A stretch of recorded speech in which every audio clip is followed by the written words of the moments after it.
ഹൈമാവതി തമ്പുരാട്ടി തിരക്കുന്നുണ്ട്.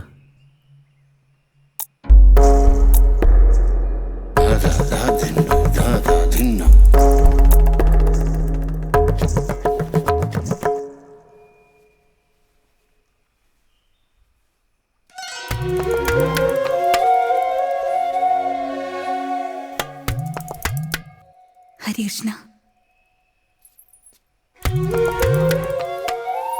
സൂര്യൻ അസ്തമിക്കുമ്പോഴും ഉദിക്കുമ്പോഴും മനസ്സിലൊരു വിങ്ങൽ.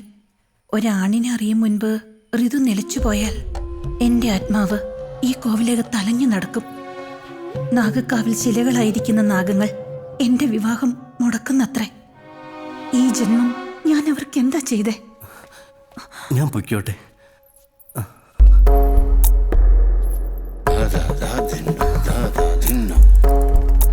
രാത്രി സർപ്പക്കാവിൽ ഞാൻ കാത്തു നിൽക്കും. നീ വരണം. എനിക്ക് പോണം. ആരോടും പറയാൻ നിൽക്കണ്ട ചെക്ക.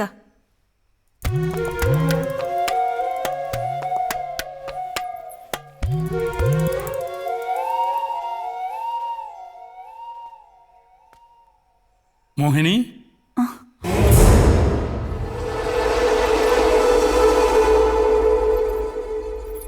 മോഹിനി, മനുഷ്യന് ഒരു ജന്മേ ഉള്ളൂ. നമ്മളെ ഭ്രാന്ത് പിടിപ്പിക്കുന്നത് എന്ത് വില കൊടുത്തും നമ്മൾ സ്വന്തമാക്കണം. പ്രായം നോക്കണ്ട. ഒരു പെണ്ണിന് വേണ്ടതൊന്നും ജീർണിച്ചു പോയിട്ടില്ല എനിക്കിപ്പോഴും. പിന്നെ ഹരികൃഷ്ണൻ, അവനെ ഞാൻ ഹൈമവതി തമ്പുരാട്ടിക്ക് വേണ്ടി വെച്ചതാ. സാരമില്ല, കുറച്ച് നീ എടുത്തോ, അവൻ്റെ ചളിപ്പൊന്ന് മാറാനേ. അല്ല, ഞാൻ അറിഞ്ഞൊന്നും വേണ്ട. എനിക്ക് ചില ലക്ഷ്യങ്ങളുണ്ട്. അതിനെതിരെ നിൽക്കാൻ ഒരാളെയും ഞാൻ സമ്മതിക്കില്ല. സാവിത്രി, അതെൻ്റെ അമ്മയുടെ ഒരു പേര് മാത്രമായിരുന്നു. ചൈത്യദോഷം കൊണ്ട് രാത്രി വരുന്നവരും പോകുന്നവരും അമ്മയെ തോന്നിയ പേര് വിളിച്ചു. ഒരു രാത്രി പെറ്റത്തള്ള ഉറങ്ങിക്കിടന്നപ്പോൾ അമ്മിക്കുഴവിയെടുത്ത് തലക്കിട്ടടിച്ച് കൊന്നു. അന്ന് ഓടിയ ഓട്ടം ഭൂമിയുടെ ഒരു വശത്തുകൂടി കറങ്ങി വന്ന് നിന്നത് ഇവിടെ. ഈ കോവിലകത്തിൻ്റെ വാതിൽപ്പാളിക്കുള്ളി വെച്ച് ഒരു പെണ്ണിനെ കണ്ടപ്പോൾ മോഹം തോന്നി. കുളി മുടങ്ങി നിറഞ്ഞപ്പോൾ തമ്പുരാൻ കെട്ടിച്ചു തന്നു. അവള് പെറ്റിട്ടതാ അവനെ, ഹരികൃഷ്ണനെ. പിന്നെ തള്ള ചത്തത് അപസ്മാരം വന്ന്. പക്ഷെ സത്യം അതല്ല. മറ്റൊരുത്തിയെ ചേർത്ത് പിടിക്കുന്നത് അവളൊന്ന് കണ്ടു. പെണ്ണല്ലേ, അത് മനസ്സിലിട്ട് വളർത്തും, പിന്നെ ശത്രുവാവും. കൂടുതലൊന്നും ചിന്തിച്ചില്ല. അടിവയർ നോക്കി വലതുകാലിൻ്റെ തള്ളവിരൽ കൊണ്ടൊരു പ്രയോഗം. പൊടിഞ്ഞത് വെറും 2 തുള്ളി ചോര. പൊക്കി തോളത്തിട്ട് പൊട്ടകിടത്തി തള്ളി. അവിടെ തീർന്നു ഒരു ദാമ്പത്യം. അതായി ശിവദാനം. ഹരികൃഷ്ണനെ ഹൈമവതിയായിട്ട് അടുപ്പിക്കാൻ ശ്രമിക്കുക ഞാൻ. ഹൈമവതി കുളിക്കാൻ കുളക്കടവിലിറങ്ങുമ്പോൾ അരത്തോടത്തൊടുത്ത് നെഞ്ചു കാണിച്ച് നിൽക്കാൻ പഠിപ്പിച്ചു വരികയായിരുന്നു. പേടിത്തൊണ്ടന. എന്നാലും ഒരുവിധം ശരിയായി വന്നതാ. അപ്പോൾ ആനയ്ക്ക് ഒടുക്കത്തെ ഒരു മതപ്പാട്. അവനെ തളയ്ക്കാൻ മറ്റൊരുത്തൻ്റെ അവതാരം. വെച്ചേക്കില്ല ഒന്നിനെ. തമ്പുരാട്ടി,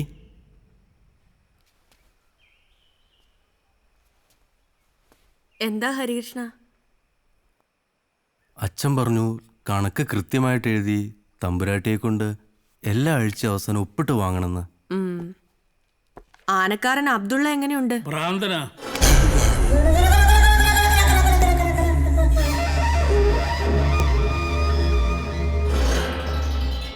ആന തറവാടിൻ്റെ അഭിമാനമാണ്.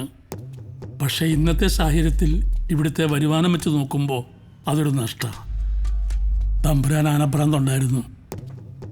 ആ ഭ്രാന്തിനൊടുവിൽ എന്താ സംഭവിച്ചതെന്ന് ഞാൻ പറയണ്ടല്ലോ. ഇപ്പൊ താണുമാമയുടെ വാക്കുകൾക്ക്, നോട്ടങ്ങൾക്ക്, ചലനങ്ങൾക്ക് ഏറെ മാറ്റമുണ്ട്. അച്ഛനോടൊപ്പം നടന്ന് അച്ഛൻ ഏൽപ്പിച്ച കാര്യങ്ങൾ അറിയുന്ന ആളാണ് താണുമാമ. പിന്നെ എല്ലാം അറിയുന്നത് വക്കീൽ മുക്കോടന. ചുറ്റും നിൽക്കുന്ന മനുഷ്യരെയും മൃഗങ്ങളെയും വിശ്വസിച്ച് ജീവിക്കാൻ എനിക്ക് നിവൃത്തിയുള്ളൂ. നിങ്ങൾ ഒപ്പിടാൻ പറഞ്ഞാൽ ഒപ്പിടാനും. ഞാനെന്നും ഇവിടെ തന്നെ ഉണ്ട്, എൻ്റെ മോളൂട്ടയുടെ കൂടെ, ഈ ശ്വാസം നിലയ്ക്കുന്നത് വരെ. ഞാനിപ്പോൾ വന്നത് ഇതൊന്നും പറയാനല്ല. തമ്പുരാൻ ബാക്കി വെച്ചതിൽ ഒന്നും കൂടുതൽ ചെയ്യാൻ കഴിയുന്നില്ലെങ്കിലും എന്നെക്കൊണ്ടാവുന്നത് ദാ ഇപ്പോൾ നെടുമ്പാട്ട് കോവിലകത്ത് നിന്ന് മോഹിനിക്കൊരു ആലോചന വന്നിട്ടുണ്ട്. എന്നിട്ട് ചെറുക്കൻ വിദേശത്താ, അങ്ങ് അമേരിക്കയില്. നെടുമ്പാട്ട് കോവിലകം ക്ഷയിച്ചു. അവിടെ സ്വത്തും ധനമൊന്നുമില്ല. ജാതകദോഷമൊന്നും ചോദിച്ചിട്ടില്ല, പറഞ്ഞിട്ടുമില്ല. അതും പുണ്യം മോഹിനിയുടെ. ചെറുക്കനോട് വന്ന് പെണ്ണ് കണ്ടു പോകാൻ പറഞ്ഞു. വന്ന് കാണട്ടെ, അവർക്ക് ഇഷ്ടമാവും.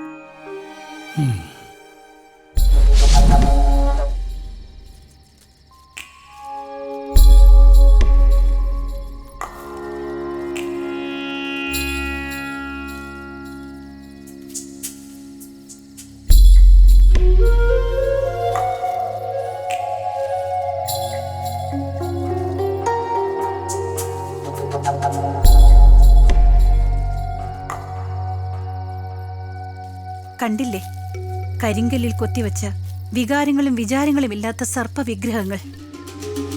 ഇതുണ്ടാക്കിയ കൊത്തുപണിക്കാരനുമുണ്ട് രക്തവും വിയർപ്പും വികാരങ്ങളും.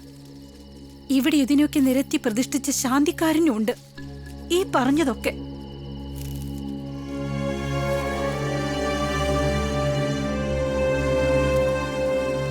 നാഗങ്ങൾ പ്രപഞ്ചത്തിൻ്റെ ആത്മാക്കളാണ്, ഭൂമിയുടെ താപം നിയന്ത്രിക്കുന്ന ശക്തികൾ.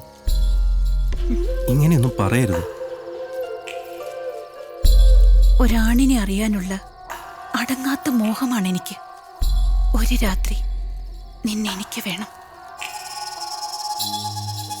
നിനക്കും എന്നെ വേണ്ടേ ഹരികൃഷ്ണ?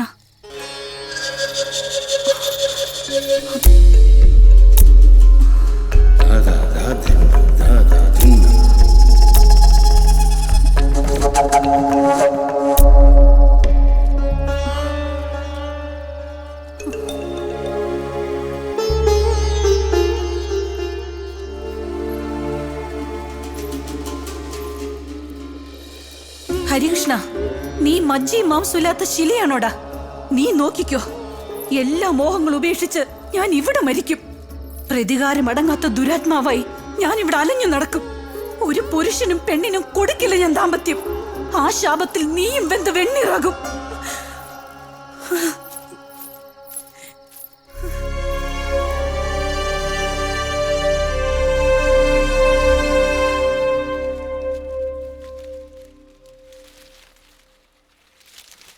പൊന്നുപോലെ നോക്കിയ 3 പേരെ ചവിട്ടി അരച്ചിട്ട് ഒന്നും അറിയാതെ നിൽക്കുന്ന നിപ്പ് കണ്ടില്ലേ?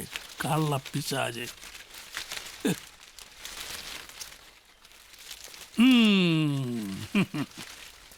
ഇവന്റെ തലയോട്ടി കൂടി ഈ ആനക്കൊട്ടിൽ നിന്ന് മണ്ണിൽ കിടന്ന് പൊട്ടി അരയുന്നത് എനിക്കൊന്ന് കാണണം.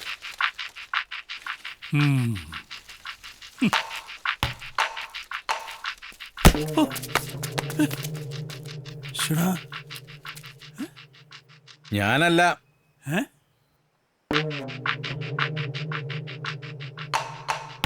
ഇവനാ, മനുഷ്യന്റെ ഉള്ളറിയുന്ന ഇവൻ.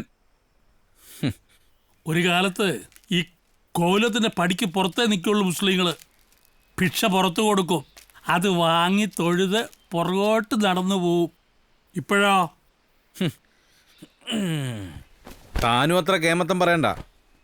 ഇവിടെ ആരും അറിയാതെ ചെയ്തു കൂട്ടുന്ന ചതികളെക്കുറിച്ച് എന്നോട് പറഞ്ഞിരിക്കുന്നു ഉസ്താദ്. തോന്നിവസം പറയുന്നുള്ള കള്ള ഹിമാറേ, എന്താ വിളിച്ച നീയെ? നിന്നെപ്പോലുള്ള ജന്തുക്കളോട് പെരുമാറാൻ എന്റെ ഉസ്താദ് പഠിപ്പിച്ചൊരു വിദ്യയുണ്ട്. ദേ, ഈ ചൂണ്ടുവരലൊന്ന് നിന്റെ വാരിയലിനകത്ത് കയറ്റി ഒരു ഞെരിച്ചിലുണ്ടല്ലോ, പിന്നെ 90 ദിവസം മുമ്പ് കഴിച്ച ഭക്ഷണത്തിന് വിസർജ്യത്തിൽ മുങ്ങിക്കിടക്കുന്നീയും. ആണിന്റെ മുഖമുള്ള ഒരുപാട് പേരുണ്ട് ദുനിയാവില്.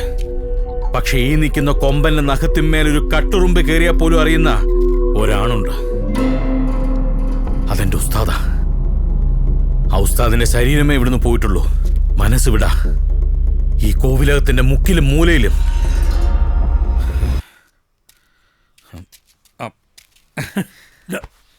ഇഷ്. നടക്കുമ്പോ സൂക്ഷിച്ച് നടക്കേണ്ട തണുമാമ. ഓ, പ്രായമായാല് കണ്ണിന്റെ കാഴ്ചയൊക്കെ കുറയും. നല്ല കണ്ണട ഒന്ന് വാങ്ങി മൂക്കിന്റെ തുഞ്ചത്ത് വെച്ചോ. കാല് തരിക ഒന്നും പറ്റിയില്ല.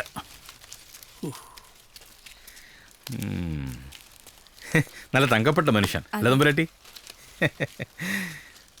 തമ്പുരാട്ടി വാ, അവനൊന്ന് അടുത്ത് കാണട്ടെ. വേണ്ട. അയ്യേ, എന്തിനാ പേടിക്കുന്നത്? അവൻ പാവാ. തമ്പുരാട്ടി വാ. വാ.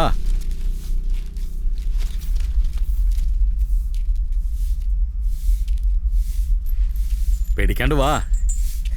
എടാ അഭിമന്യു, തമ്പുരാട്ടി നിന്നെ കാണാൻ വന്നാ. ആ തുമ്പിക്കയൊക്കെ ഒന്ന് പൊക്കി നല്ല ഒന്നാം ഒരു നമസ്തേ കൊടുക്ക്.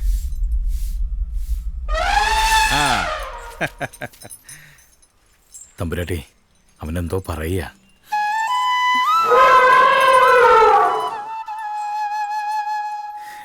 അടുത്തേക്ക് ചെന്നോളൂ.